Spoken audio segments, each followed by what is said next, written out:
Glória a Deus, santo é o nome do Senhor.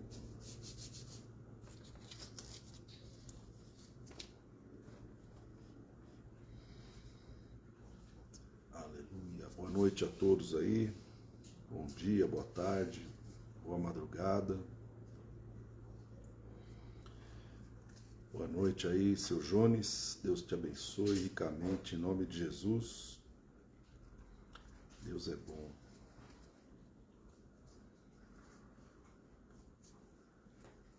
Aleluia.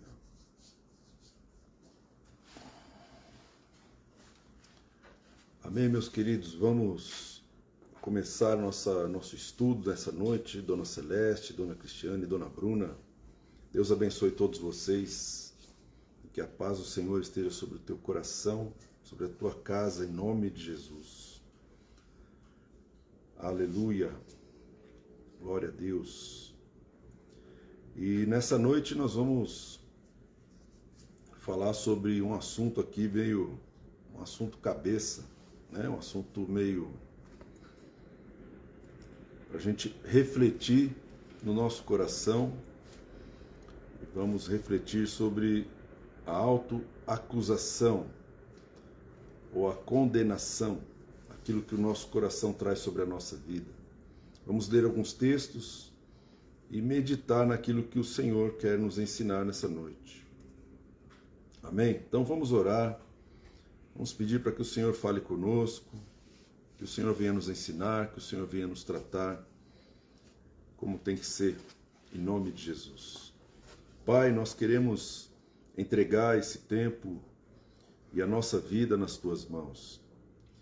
Queremos que o Senhor nos ensine, Pai, que o Senhor fale conosco, que a palavra rema, ela flua nesse ambiente que nós estamos da palavra, que o Senhor traga revelação, sabedoria, discernimento e graça, Pai, porque a Tua graça nos basta. Opera nessa noite, Senhor, a revelação da Tua palavra. Abre os nossos olhos, nossos ouvidos, cobre a nossa vida com o sangue do Cordeiro e purifica a nossa vida de todos os nossos pecados, em nome de Jesus, Pai. Que o sangue de Jesus nos purifique, nos lave, nos santifique completamente. Que a graça do Senhor esteja sobre nós. Em nome de Jesus, Pai. Amém. Glória a Deus. Amém, meu querido. Minha querida, vamos lá. Vamos falar sobre o intercessor e a autoacusação. Vamos falar sobre esse assunto, porque ele é importante, ele é meio oculto, né? A autoacusação, algo que ninguém consegue enxergar, ninguém consegue ver, mas está presente dentro de cada ser humano. Cada um de nós tem um coração, uma consciência que fala conosco internamente. Na nossa mente, os nossos pensamentos são gerados na nossa consciência. A Bíblia diz que nós temos uma consciência que nos acusa, está lá em Romanos, né? Diz que a lei de Deus, que está no coração dos gentios, né? Ela vai fazer a consciência do ser humano fazer a própria lei. Ou seja, tem coisas que nós consideramos errado, e quando nós erramos, a nossa consciência nos acusa. A nossa consciência revela que aquele comportamento que a gente está tendo, aquelas palavras que estamos falando, ou até aqueles sentimentos que nós estamos sentindo, que tudo isso é errado. Isso vem da consciência, isso vem da faculdade espiritual que Deus colocou no homem, no espírito do homem, a faculdade da consciência. Então, eu vou ler um texto aqui para a gente iniciar, mas nós vamos falar sobre este assunto. Romanos capítulo 14, versículo 22. A Bíblia diz assim: a fé que você tem para ti mesmo, diante de Deus, perante Deus. Bem-aventurado é aquele que não se condena naquilo que aprova. Bem-aventurada a pessoa que não se condena naquilo que aprova. Então, essa palavra, esse texto, essa frase, bem-aventurado aquele que não se condena naquilo que aprova, ela é uma frase muito profunda. Primeiro, que a bem-aventurança, quando você lê bem-aventurado, significa uma pessoa que alcançou um estágio de felicidade, de bem-estar, ou seja, ela sente uma paz interior, sente um prazer interior, é uma pessoa realizada. Bem-aventurado é uma pessoa realizada, é uma pessoa que está feliz consigo mesma e está feliz com Deus, está feliz com a vida, né? Então, bem-aventurado é aquela pessoa que não se condena naquilo que aprova. É lógico que o segredo dessa bem-aventurança é o quanto o meu coração está me condenando, o quanto o meu coração ele está indo contra aquilo que eu mesmo aprovo. Então, o que Paulo está dizendo aqui aos Romanos é que, às vezes, meu irmão, o nosso coração pode nos acusar daquilo que nós estamos fazendo, daquilo que nós mesmos estamos aprovando. Ou seja, se eu acho errado fazer algo, determinado tipo de trabalho, ou ter uma determinada amizade, ou assistir um determinado filme, aquilo que eu acho bom como um processo natural da vida, se o meu coração estiver me acusando, estiver me condenando, então eu não estou feliz. Eu não vou atingir a bem-aventurança, porque o meu coração está me condenando. O meu coração se transformou num juiz, né? E um juiz ruim, um juiz daqueles que só me acusam. E isso é importante. Bem-aventurado é aquele que não se condena naquilo que aprova. Então, a primeira dimensão do Evangelho acontece na nossa mente. Primeira coisa que o Evangelho faz é alteração da nossa mentalidade. E alterar a mentalidade, mudar o nosso pensamento, é um papel divino, não é um papel humano.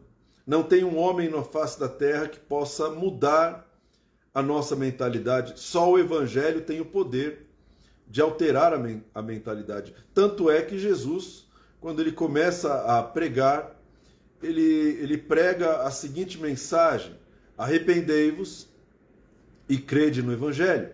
Arrependei-vos, pois é chegado o reino de Deus. Arrependimento é a palavra metanoia, que significa mudança de mentalidade. Então, quando o Evangelho ele chega na vida de uma pessoa, a primeira dimensão aonde o Evangelho toca e transforma é a mentalidade, é a vida interior dessa pessoa, é a vida mental dessa pessoa, aquilo que ela pensa de si mesma, aquilo que ela pensa da vida, a visão de mundo que ela tem e a visão que ela tem de Deus, como ela enxerga a Deus. Por isso a palavra está dizendo: se você tem fé, tenha para ti diante de Deus. Como você se apresenta diante de Deus, como eu me apresento diante de Deus. Então, para isso, eu preciso mudar a minha mentalidade. Eu preciso alterar o meu pensamento. Mas eu não consigo fazer isso sozinho. Por isso Jesus fala: arrependei-vos, mude a mentalidade, mude a visão, mude a maneira como você pensa, como você enxerga a si mesmo, como você enxerga Deus, como você enxerga o mundo. Então a primeira coisa que o Evangelho vai mudar é a maneira como nós enxergamos a nossa vida, a maneira como nós enxergamos o mundo, né? Por isso, bem-aventurado é aquele que não se condena, porque a sua visão a respeito daquilo que ele aprova já foi alterada, já foi mudada. Romanos, capítulo 5, versículo 1 e 2, diz assim: justificados, pois, mediante a fé, temos paz com Deus, por meio de nosso Senhor Jesus Cristo, por intermédio de quem obtivemos igualmente acesso pela fé a essa graça na qual estamos firmes e nos gloriamos na esperança da glória de Deus.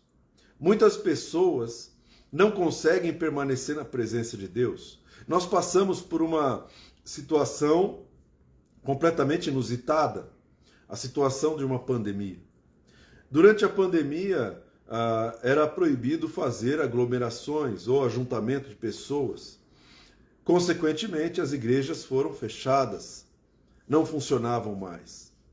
Mas a igreja aberta era, de repente, o único lugar aonde as pessoas, ou algumas pessoas, tinham, aonde elas poderiam se encontrar com Deus, falar com Deus. Algumas pessoas faziam isso apenas uma vez por semana, incapazes, talvez, de fazer isso sozinhas, incapazes de fazer isso em casa, não tinham o hábito, não têm o hábito de fazer um culto doméstico, de orar com suas esposas, com seus maridos, com seus filhos, ou de orar sozinhos nos seus quartos. E com as igrejas fechadas, muitas pessoas, a gente ouve, né? Muitas pessoas falando que muita gente saiu da igreja, muita gente saiu da presença de Deus. E aí você tem um ponto importante.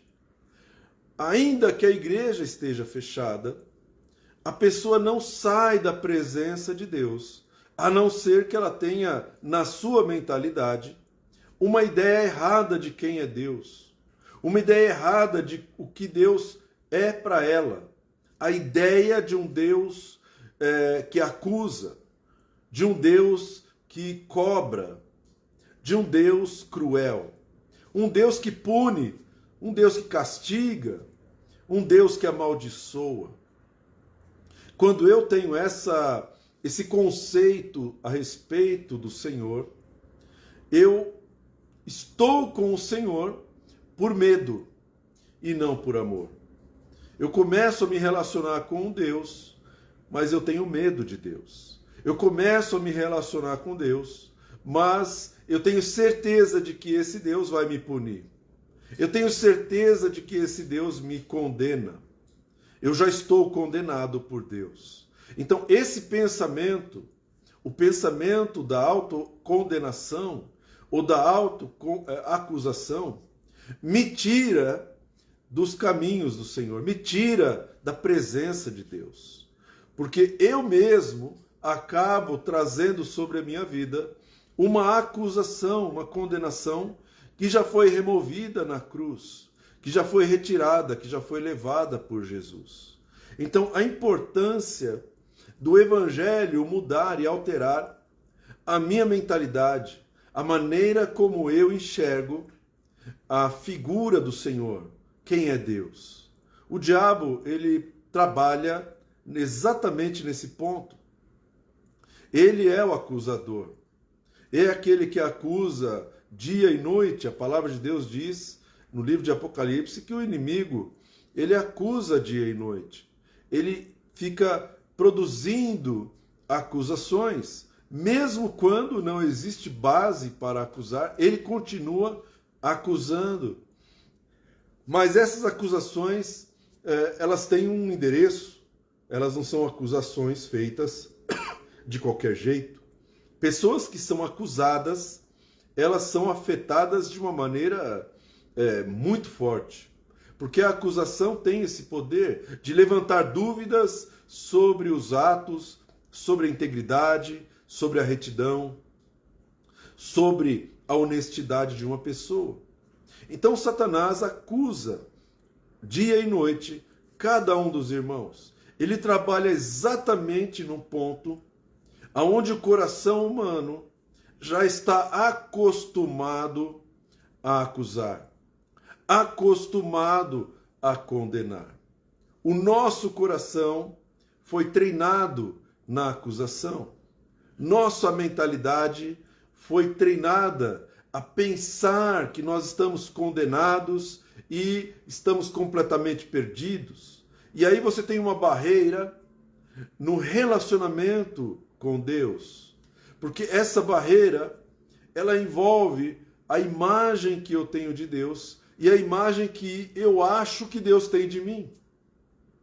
Eu acho que Deus me odeia. Eu acho que Deus não me suporta. Eu acho que Deus me condena. Eu acho que Deus, ele vai me punir. que Deus é cruel, irado, Deus é severo. Esse tipo de mentalidade impede que eu tenha um relacionamento saudável com Deus. Impede que eu tenha uma satisfação com a vida, uma realização plena. Muitas pessoas saem das igrejas, elas saem do evangelho, porque elas acham que ser um cristão é muito difícil, é muito complicado, exige um tipo de sacrifício que eu não consigo entregar.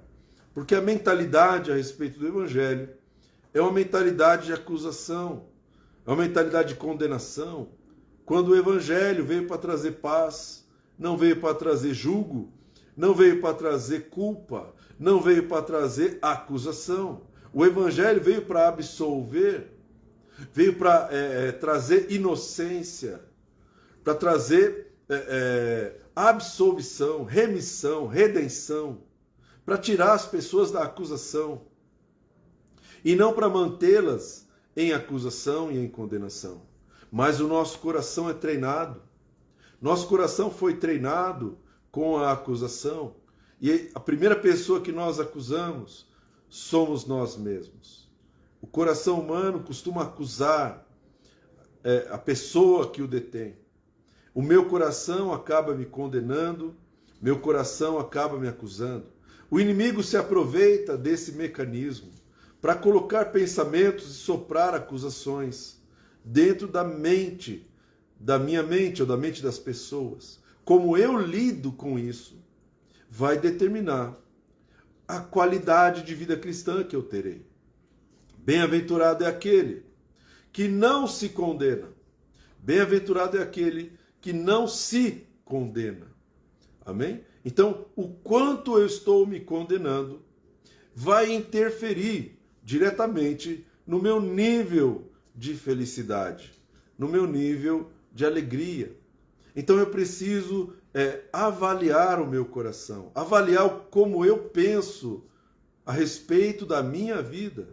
Será que eu estou me condenando? Será que eu estou me acusando? Porque, meu querido, eu vou te falar uma coisa. Nós pensamos que conhecemos a Deus, mas o amor de Deus é incomensurável, é inexplicável, é completamente fora de qualquer lógica humana. O amor que Deus derramou sobre a nossa vida, ele é completamente fora da compreensão humana. É muito grande. Quando ele entrega o seu filho para morrer pela sua vida, quando ele entrega o seu único filho para que você se tornasse filho, ele entregou o seu filho no seu lugar.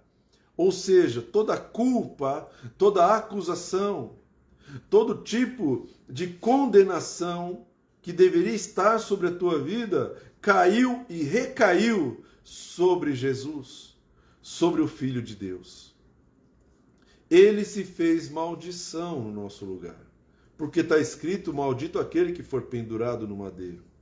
Então, o Evangelho, a primeira dimensão do Evangelho é a mudança da mentalidade. Uma mentalidade acusatória, uma mentalidade de acusação, de condenação, né? De pesos e medidas, aonde olho por olho, dente por dente, aonde eu nunca vou conseguir remediar os meus próprios erros, os meus próprios pecados, eu nunca vou conseguir pagar por aquilo que eu fiz, nunca vou conseguir consertar aquilo que eu estraguei, nunca vou conseguir reedificar aquilo que eu destruí. Então, essa mentalidade, ela tem que ser mudada pelo Evangelho. Quando uma pessoa recebe Jesus, ela precisa nascer de novo. Ela precisa nascer de novo, isso significa que ela será uma nova criatura. E ser uma nova criatura significa ter uma nova mentalidade. Não adianta eu tentar ser uma nova criatura com a mentalidade da antiga criatura. Não dá para eu ser um filho de Deus pensando que eu sou criatura de Deus. Pensando que Deus ainda tem um juízo reservado para a minha vida. Quando eu recebo Jesus, eu recebo o perdão dos meus pecados. Diante de Deus, o sangue do Cordeiro me purifica dos pecados. Diante de Deus não há mais culpa e não há mais condenação. É por isso que Romanos capítulo 5 diz: justificados, pois, mediante a fé, temos paz com Deus. Será que você tem paz com Deus? Será que nós temos paz com Deus? Será que quando a gente ora, o sentimento que vem, a percepção que aparece na nossa cabeça, é que nós estamos condenados por Deus e nós precisamos implorar por uma misericórdia que já foi dada? Como que nós nos relacionamos com Deus?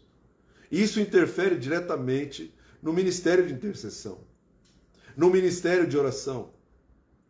Quando nós oramos, quando nós conversamos com Deus, quando nós pedimos coisas para Deus, o nosso coração, ele pode ser um grande inimigo nessa hora.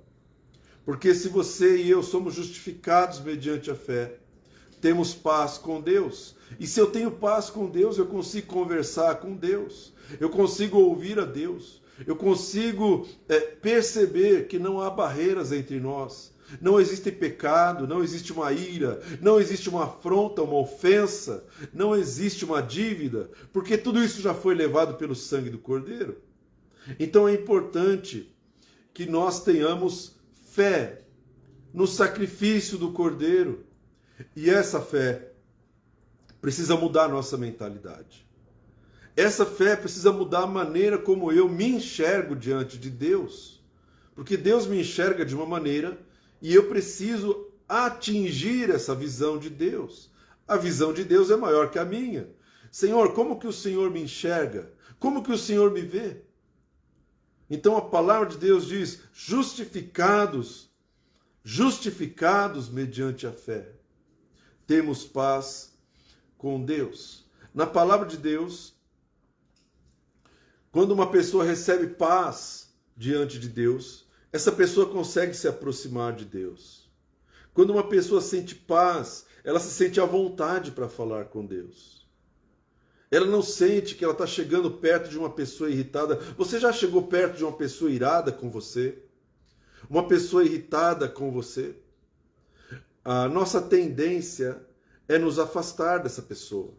Se tem uma pessoa irada, se tem uma pessoa irritada, se tem uma pessoa cruel, se tem uma pessoa que está de mau humor, que não pode olhar para a tua cara sem sentir um ódio, uma ira, você acha que nós vamos chegar perto dessa pessoa? Porque nós corremos o risco de sermos feridos, de sermos machucados, de sermos acusados. A tendência é a gente não se aproximar de uma pessoa dessa. Então Satanás acusa, Satanás cria uma condenação, e o nosso coração humano também acusa. Nas páginas da Bíblia você vai perceber, em Mateus 25, versículo 24, Jesus está contando uma parábola, parábola dos talentos. E ali, ele conta que um senhor pegou 3 servos, entregou para cada um deles uma porção diferente de talentos. Para um ele entrega 5 talentos, para outro ele entrega 2 talentos, e para o outro, finalzinho lá, ele entregou 1 talento apenas, um único talento. E depois de um tempo ele volta e ele vai pedir conta daquele talento. O talento, um talento de prata, equivalia a mais ou menos 25 anos de trabalho. Um talento é uma medida de peso. Então você imagina que aquele senhor colocou sobre a vida dos seus servos um pagamento antecipado pelo seu serviço, pelo seu chamado, pelo seu ministério, pelo trabalho que eles deveriam fazer. Então ele paga para um 5 talentos, ele paga para outro 2 talentos, ele paga para o último um único talento. E ele manda: negociai até que eu volte. Ele dá uma única ordem: vocês precisam negociar até que eu volte. Ora, sabendo que o dono do talento vai voltar e vai pedir conta do seu talento, O que manda na mentalidade desses servos é como esse senhor vai me cobrar o talento. Como ele é? Será que ele é uma pessoa boa? Será que ele é uma pessoa bem-humorada? Será que ele é uma pessoa misericordiosa? Será que ele é uma pessoa amorosa? Será que ele é compreensivo? Como será que ele trata o erro? E se eu perder o seu talento? E se ele chegar aqui e eu tiver só meio talento? E se eu tiver perdido alguma coisa? Se eu cometer um erro no meio do caminho? Então, a mentalidade daqueles servos faz com que eles se movam de uma determinada maneira. O primeiro servo sai imediatamente com os 5 talentos. E ele começa a negociar e ele consegue outros 5 talentos. Ele multiplica os talentos. O outro, que recebeu 2 talentos, imediatamente saiu para negociar os talentos. E ele volta com mais 2 talentos. Mas aquele que tinha apenas 1 talento, ele enterra o seu talento. E um belo dia o Senhor volta e ele fala: eu quero saber dos meus talentos. Ele chama os seus servos para prestar contas. E no versículo 24 de Mateus 25, chegando por fim o que recebera um único talento, disse: Senhor, sabendo que o Senhor é um homem severo, que ceifas, que colhe aonde o Senhor não semeou, que o Senhor ajunta aonde o Senhor não espalhou, receoso, escondi na terra o teu talento. Aqui tens o que é teu. Este servo, ele tinha um conceito sobre quem era o seu senhor. O conceito que ele tinha é que aquele senhor, ele era severo, ele era duro, ele era cruel, e o pior, ele ainda colhia aonde ele não havia semeado. Ou seja, o conceito que ele tinha do Senhor era um conceito errado, era um conceito completamente distorcido de quem realmente era o Senhor. Isso fez com que no coração dele viesse o medo, o receio do Senhor, do dono do talento. Então grava bem isso, meu irmão. A maneira como você conhece a Deus, a maneira como você sabe quem Deus é para você, vai fazer toda a diferença quando você tiver que trabalhar para Deus, quando você tiver que multiplicar o seu talento, quando você tiver que fazer o seu chamado acontecer. A maneira como você enxerga Deus, se você enxerga Deus como um Deus severo, um Deus cruel, um Deus punitivo, um Deus que faz, ele não quer nem saber, se ele não semeou, ele vai colher. Então esse medo se apodera da sua vida.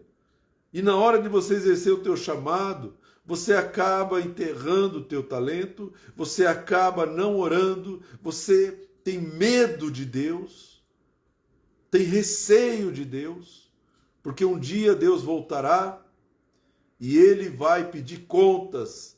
Todos nós vamos comparecer diante do tribunal de Cristo, meu querido. O que Jesus está ensinando com essa parábola é muito simples. A maneira como você enxerga quem Deus é a maneira como você será tratado, é a maneira como você será julgado. Porque a palavra de Deus diz em Romanos 5, versículo 1, justificados, pois, pela fé, temos paz com Deus. Justificados pela fé. É necessário que a fé que eu tenha traga sobre a minha vida justificação e não condenação. Eu posso provar para Deus que eu sou digno de condenação, que eu sou digno de culpa. Eu posso chegar para Deus: Senhor, não presto, eu não valho nada. E Deus, ele vai olhar para mim e falar assim: você tem fé mais no pecado do que na redenção que eu providenciei para o pecado. Você tem mais fé na acusação do que na absolvição. Você está se acusando demais, filho. Por isso você não é frutífero. Por isso você não consegue orar direito. Por isso que o teu chamado está parado. Por isso que você enterrou o teu chamado. Porque você acha que Deus é um Deus severo. é o Deus injusto. E ele é um Deus que te considera como nada. Foi o que esse servo pensou. Então ele teve muito medo. E ele escondeu o seu talento. E aí ele foi julgado de acordo com o seu coração. Ele foi julgado de acordo com a sua fé. Ele foi julgado de acordo com a revelação negativa que ele tinha. Então, o intercessor, ele precisa cuidar do seu coração. Ele tem que prestar atenção em como que está o seu sistema de justiça própria, ou o seu sistema de acusação própria, o seu sistema de condenação, de autocondenação. Como você se considera, é como você vai considerar os outros. Por isso, quando a gente vai interceder pelas pessoas, a maneira como eu me trato é a maneira que eu acho que os outros devem ser tratados. A maneira com que eu me condeno é a mesma maneira, a mesma medida que eu vou usar para acusar e para condenar outras pessoas. Por isso a importância da gente receber o Evangelho, receber a redenção, a remissão dos pecados, receber o amor de Cristo, o amor do Senhor dentro do nosso coração. É importante que a gente tenha essa consciência de que nós somos amados, de que nós já fomos perdoados, de que nós já fomos redimidos do pecado, que nós já somos novas criaturas, e como novas criaturas podemos viver felizes, podemos ter uma vida de qualidade, podemos ter uma vida sem culpa, sem condenação e sem acusação. No livro de Hebreus, no livro de 1 João, capítulo 3, versículo 19, 1 João 3, 19 diz assim: e nisso conheceremos que somos da verdade, bem como perante ele tranquilizaremos o nosso coração. Pois se o nosso coração nos acusar, certamente Deus é maior do que o nosso coração e ele conhece todas as coisas. Amados, se o coração não nos acusar, temos confiança diante de Deus e aquilo que pedimos, dele recebemos, porque guardamos os seus mandamentos e fazemos diante dele o que lhe é agradável. O que João está descrevendo aqui é justamente essa luta interior do nosso coração com a realidade de Deus para nós. O meu coração sempre vai trazer uma acusação. Eu preciso tranquilizar o meu coração. Eu preciso guardar o meu coração. Eu preciso fazer isso com o meu coração. Para isso, eu preciso receber a verdade, a realidade que eu estou inserido. E a realidade é que nós já fomos perdoados, que não há mais condenação sobre a nossa vida. E João está descrevendo que perante ele nós podemos tranquilizar o nosso coração. Quando você se apresenta diante de Deus em oração, como fica o teu coração? Muitas pessoas oram, têm tempos de oração, mas elas saem daquele período de oração cansadas, saem daquele período de oração esgotadas, saem daquele período de oração completamente exauridas, e não é por causa da batalha espiritual, é porque elas não estão recebendo a paz, elas não estão recebendo diante de Deus um estado de tranquilidade, um estado de bem-aventurança. Elas não estão conseguindo absorver o que Deus proveu para elas.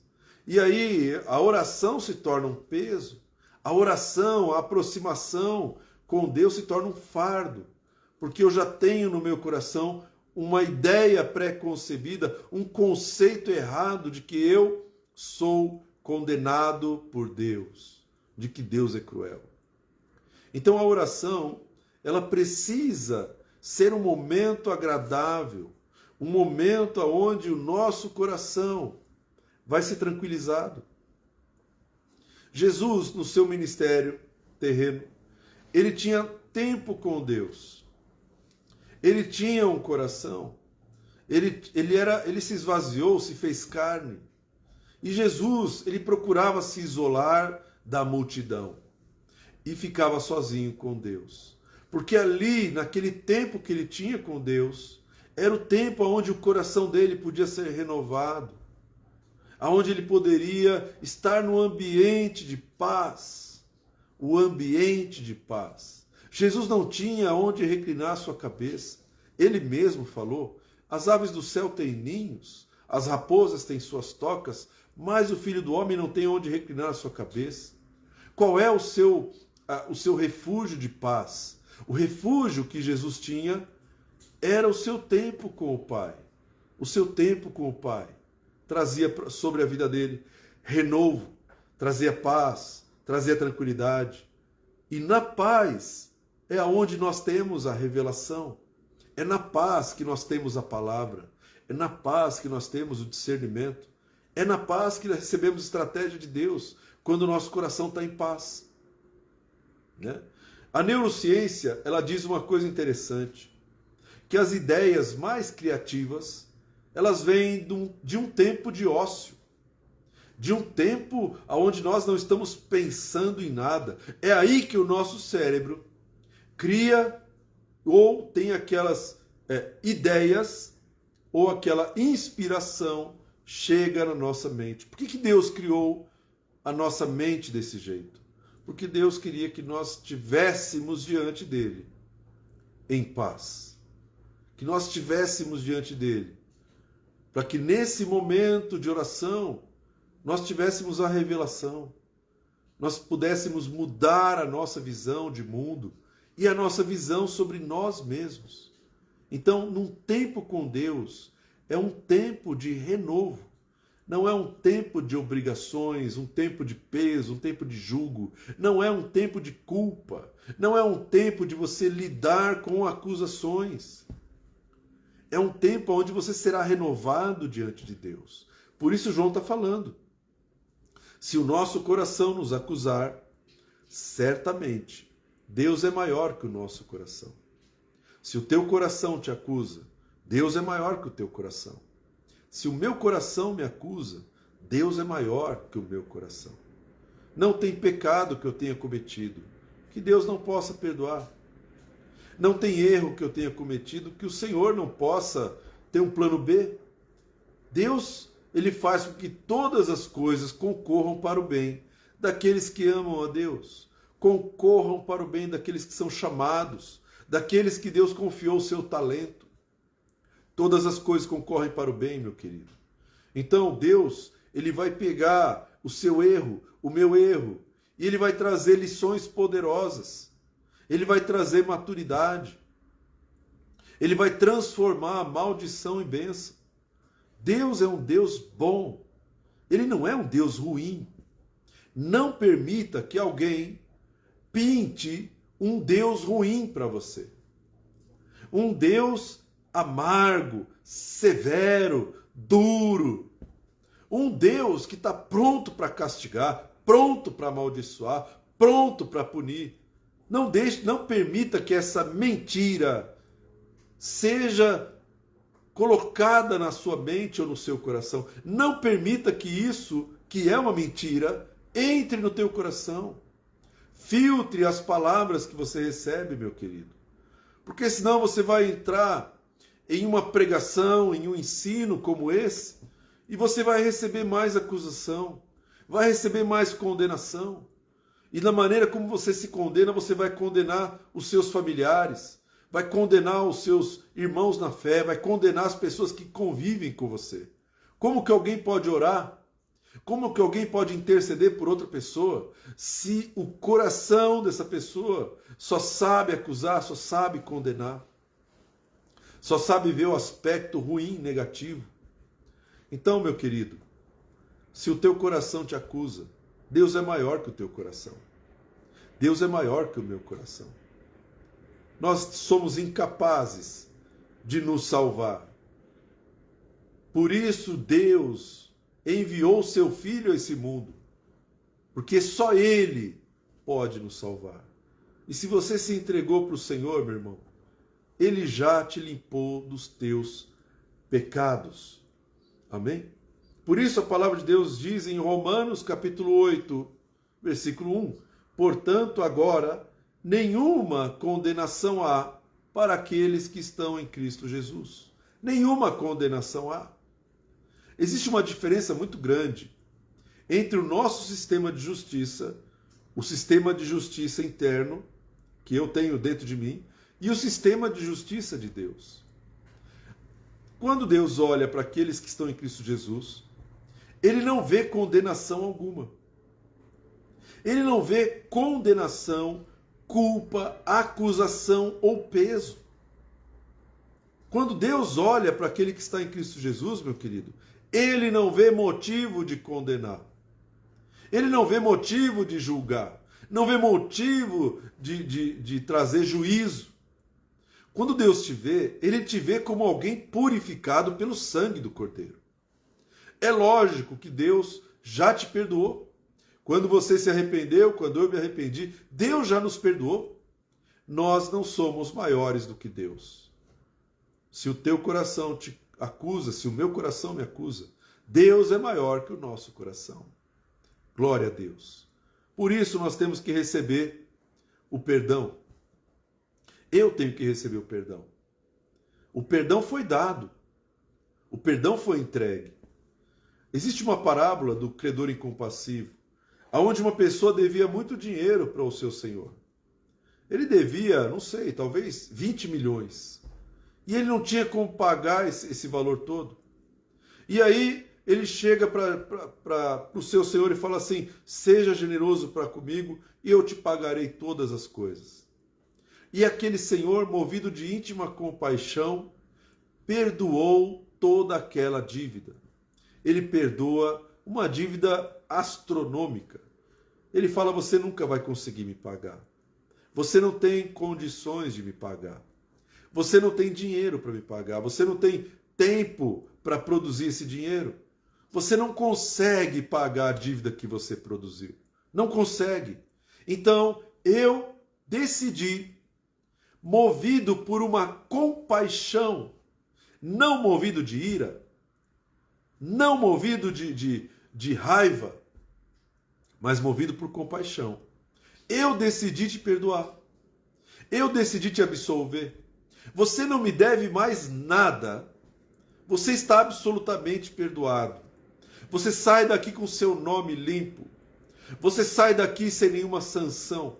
O seu crédito foi restaurado. Você tem acesso à minha presença. Eu não tenho mais nenhum problema com você, porque eu perdoei. A maneira como Deus perdoa é definitiva. A maneira como Deus perdoa não é a maneira que o homem perdoa. Quando Deus perdoa, meu irmão, Ele ama. Ele volta a amar. Ele quer proximidade. Então Ele perdoa, dessa maneira Ele perdoa aquele servo. E aquele servo sai dali perdoado. E por uma situação da vida, ele encontra um amigo dele que lhe devia 100 reais. Ele estava devendo 2 milhões, mas ele encontra um amigo que lhe devia 100 reais. E ele começa a pressionar esse amigo. E ele fala: me paga os 100 reais que você me deve. E o amigo dele faz o que ele fez com o Senhor.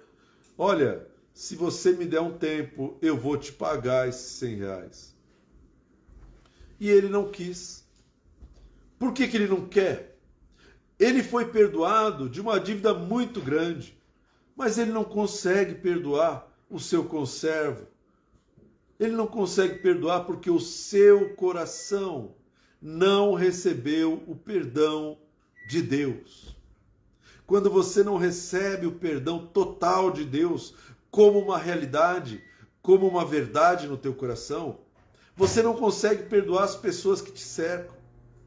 Quando você não se sente perdoado, ainda que Deus tenha te perdoado, você também não consegue perdoar. Por isso, a primeira dimensão do Evangelho, metanoia, é o arrependimento, é a mudança de mentalidade.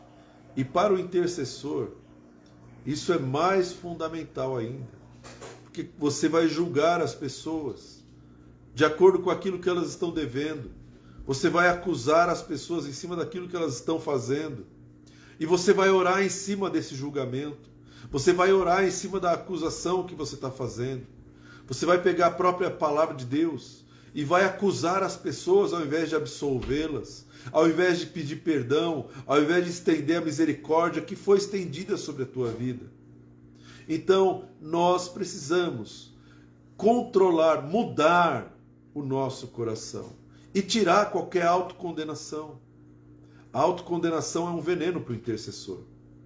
Quanto mais você se condena, quanto mais você se acusa, quanto mais você se cobra, tanto mais você vai fazer isso com outras pessoas, tanto mais você vai orar dessa maneira, com essa base, pelas outras pessoas. E aí a pessoa que cometeu um erro que para você não tem perdão, você vai pensar que Deus está mandando você julgar e amaldiçoar aquela pessoa. E você acaba amaldiçoando aquele que Deus perdoou. Você acaba julgando aquele que Deus absolveu. Tá bem? Então é muito importante a gente controlar o nosso coração, limpar o nosso coração de qualquer acusação, de qualquer condenação. No livro de Hebreus, capítulo 10, versículo 19, diz assim: tendo, pois, irmãos, intrepidez para entrar no Santo dos Santos pelo sangue de Jesus, pelo novo e vivo caminho que ele nos consagrou pelo véu, isso é, pela sua carne, e tendo grande sacerdote sobre a casa de Deus, aproximemo-nos com sincero coração e plena certeza de fé, tendo o coração purificado da má consciência e lavado o corpo com água pura. Guardemos firme a nossa confissão da esperança sem vacilar, porque quem fez a promessa é fiel. Então, meus irmãos, nós precisamos entrar na presença de Deus. Precisamos permanecer na presença de Deus. O intercessor não entra na presença de Deus, ele já está na presença de Deus. O profeta não entra na presença de Deus, ele já está na presença de Deus. Ele não entra na presença de Deus no culto, na sala de oração. Ele não entra na presença de Deus em um serviço religioso. Ele não faz desse jeito. Ele já está na presença de Deus. Ele está na presença de Deus 24 horas por dia. E ele tem ousadia para falar com Deus. Ele tem intrepidez. Por quê? Porque ele está trilhando um caminho para chegar diante do Pai. O caminho do sangue do Cordeiro. O caminho da misericórdia de Deus. O caminho que foi aberto naquela cruz. O véu foi rasgado. Então a presença de Deus agora, ela está liberada para a nossa vida. Nós podemos chegar diante de Deus, tendo o coração purificado. Nós podemos permitir que o Evangelho abra um relacionamento íntimo com Deus. Você pode conversar com Deus. Você pode falar com Deus onde você estiver. Você pode falar com Deus nos seus pensamentos. Você pode falar com Deus com a tua voz audível. Você pode falar com Deus em qualquer lugar, meu querido. Porque nenhuma condenação há para aqueles que estão em Cristo Jesus. Você pode ter paz com Deus. Porque essa é a primeira dimensão do Evangelho. Você alcança paz com Deus. Amém?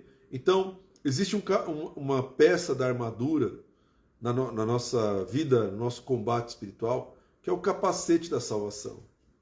O capacete da salvação, ele vai manter a minha mentalidade naquilo que é a graça de Deus, naquilo que é a redenção pelo sangue do Cordeiro.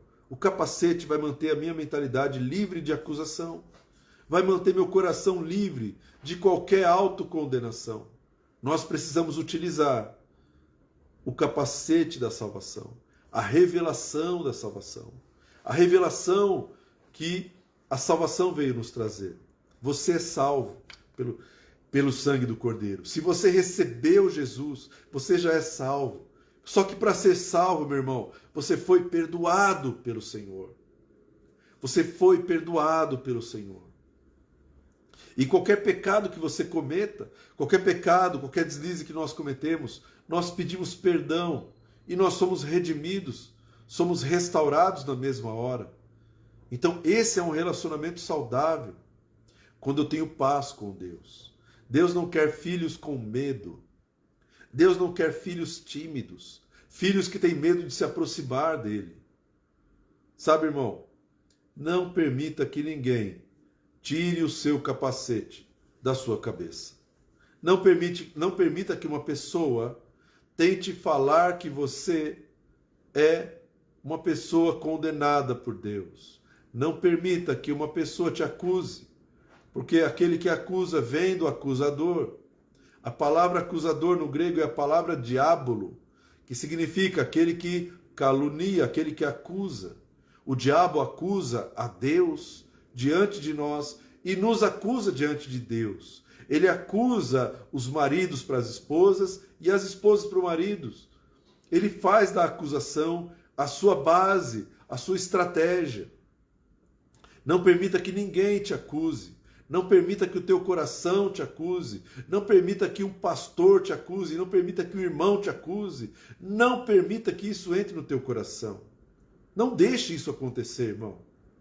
Porque você só vai ter uma vida de paz se você se vê livre da condenação. Amém? Romanos 8,33, para terminar. Quem intentará acusação contra os eleitos de Deus, contra os escolhidos de Deus? Quem vai intentar acusação contra aqueles que Deus escolheu? É Deus quem o justifica. Se Deus justificou a tua vida, quem pode te condenar? Quem os condenará? É Cristo Jesus quem morreu, ou antes quem ressuscitou, o qual está à direita de Deus e também intercede por nós. Então, a autoacusação, irmão, ela tem que ser removida do meu coração. A condenação tem que ser removida da minha vida. Eu não posso aceitar palavras que me acusem. Eu não posso aceitar palavras de condenação. Porque se uma palavra dessa entra no meu coração, vai destruir aquilo que Jesus fez na cruz. Eu preciso receber o perdão, eu preciso de metanoia, eu preciso de arrependimento, eu preciso mudar a minha visão de mundo, a visão que Deus tem da minha vida. Eu preciso perceber como Deus me ama e eu preciso receber essa realidade. A realidade é que Deus já te justificou, que Ele já te perdoou. A realidade é que Ele já morreu pelos seus pecados. Jesus já morreu pelos nossos pecados, irmão. Então, viva uma vida em paz. Procure viver os seus dias em paz. A gente vê muitos intercessores que não têm paz. Não têm paz interior. Não conseguem viver de uma maneira tranquila. A sua mentalidade está tomada de acusações. Está tomada de condenação. O intercessor é o primeiro que tem que desfrutar do Evangelho. É o primeiro que tem que desfrutar do perdão. Porque ele não foi levantado para acusar, ele não foi chamado por Deus para condenar ninguém. Mas ele foi chamado por Deus para perdoar, para pedir perdão pelas pessoas. E não para trazer condenação e culpa. Então, meu querido, minha querida, é tempo de você viver em paz. Sabe, quando eu me converti, eu não entendia nada disso. Mas a experiência, não o conhecimento. A experiência que eu tive, foi essa experiência que me grudou com Deus, que me deixou colado com Deus. Essa experiência eu nunca mais quero esquecer. Essa experiência foi que eu senti uma paz tão grande que eu nunca tinha sentido na minha vida. No dia que eu recebi Jesus como Senhor, eu recebi uma paz no meu coração. E essa paz, eu luto para que ela não saia da minha vida. E eu te aconselho, uma dica: não deixe que a paz de Deus seja roubada do seu coração. Não permita que uma pessoa, um demônio ou você mesmo tire a paz de Deus do seu coração. Não permita isso, irmão. Eu não quero trazer pessoas para um ambiente de acusação. Não quero trazer pessoas para um ambiente de culpa. Eu não quero que as pessoas venham para um lugar onde elas serão acusadas, onde elas serão condenadas. Eu não quero. Eu quero trazer pessoas para que elas experimentem a mesma paz que Deus me deu no dia que eu me converti. Eu quero que você experimente essa paz. Porque quando você experimenta essa paz, irmão, todo o resto perde o sentido. Você simplesmente está feliz. Quando você está em paz, você está feliz. Amém? Então, Deus te chamou para a paz. Deus é um Deus de paz. Deus não é Deus de confusão. Glória a Deus. Vamos orar, meu querido. Ore pela tua vida. Não deixe o teu coração te acusar. Se o teu coração está acostumado a te acusar e você se sente pesado, está na hora de você receber o sacrifício de Jesus. Está na hora de você receber Jesus como Senhor da sua vida, como Senhor do seu coração. Você tem que receber a obra de Cristo naquela cruz, porque aí você vai sentir uma paz que homem nenhum pode te dar, que ninguém, mesmo orando por você, pode te dar. A paz de você receber a revelação, colocar o capacete da salvação. Você consegue viver essa paz. A paz que você vai viver no seu dia a dia. Não vai ser um momento, não vai ser em um culto, não vai ser em uma conferência, em um congresso. Vai ser um estilo de vida. É o estilo de vida de paz que Deus veio trazer, que Jesus veio trazer sobre a tua vida. Ele veio trazer a paz. Ele é o príncipe da paz. E se ele habita dentro de você, você precisa viver a paz de Deus. Se você está em paz com Deus, você vai conseguir viver em paz com os outros. Se você está em paz com Deus, você vai viver em paz com a tua família. Você vai viver em paz com os teus amigos. Você vai conseguir viver em paz com os homens. Amém? Vamos orar. Pai, nós queremos te louvar, porque o Senhor é bom. E o Senhor é maior que qualquer acusação, seja ela vinda do nosso coração, ou de qualquer pessoa que nos cerca, ou de qualquer demônio. Pai, nós te agradecemos pelo sacrifício de Jesus naquela cruz, porque não é apenas nos tirar do inferno e nos colocar no caminho do céu, mas também, Senhor, o Senhor veio trazer um estilo de vida de alegria, de bem-aventurança, de felicidade. Te agradecemos, Pai. Eu quero declarar que o Senhor é o Senhor do meu coração. Antes que eu me acuse, eu quero receber o teu perdão. Quero receber, Pai, a tua misericórdia. Eu quero receber a tua graça. Ainda que eu tenha muitos pecados, eu recebo a tua palavra que diz que aonde abundou o pecado, superabundou a graça de Deus. Superabundou a graça de Deus. O pecado nunca vencerá a graça de Deus. Eu te agradeço, Pai, pela tua graça. E eu quero implorar que a tua paz habite o meu coração e habite a minha mente, Senhor. Que a paz de Deus, que excede a todo entendimento, ela esteja no meu coração e na minha mente. E cada vez que eu me aproximar de ti, Senhor, que eu não tenha a imagem errada do Senhor. Eu te agradeço pelo teu amor e pela tua misericórdia. Toca, Senhor, em cada um dos irmãos e irmãs que estão me ouvindo. Estamos compartilhando aqui esse alimento, a tua palavra. Toca no coração, o coração que já está acostumado em condenar, em acusar, em sempre criticar os outros, Pai. Transforma esse coração.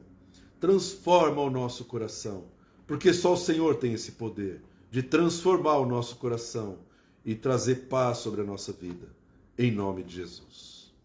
Amém, meu querido, minha querida, que Deus te abençoe, que Deus te guarde, que Deus faça resplandecer o seu rosto sobre ti, que o Senhor te dê a paz, que Deus tenha misericórdia da sua vida, que Ele te dê paz. Amém? Que Deus te abençoe, boa noite, bom fim de semana, boa semana. Louvado seja o nome do Senhor. Até a próxima.